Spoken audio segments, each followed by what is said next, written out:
Greetings, and welcome to the Cummins Care Electronic Service Tools Training video series.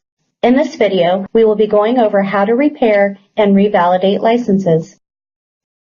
The first step is to navigate to the License Configuration tool from the Start menu on the computer using the search function.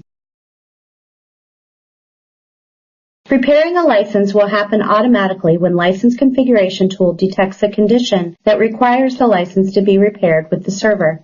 Revalidation of licenses will take place automatically every 90 days by the Configuration License tool if the computer is always connected to the Internet. However, if the computer is only on the Internet for short periods of time, you can revalidate a license manually by selecting Update Licenses on the Active License page.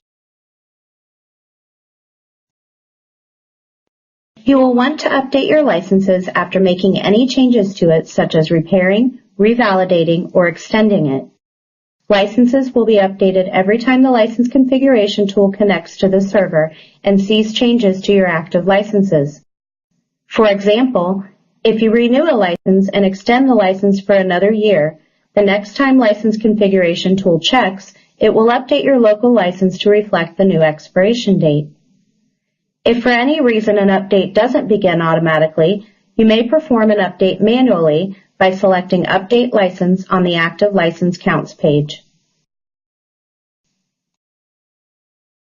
Cummins has made several support options available to meet your support needs. One option is to navigate to the Electronic Service Tools support page on Cummins.com. You may also choose to utilize our live chat by selecting the Chat with Support icon. Or you may call using 1-800-CUMMINS to speak to us directly.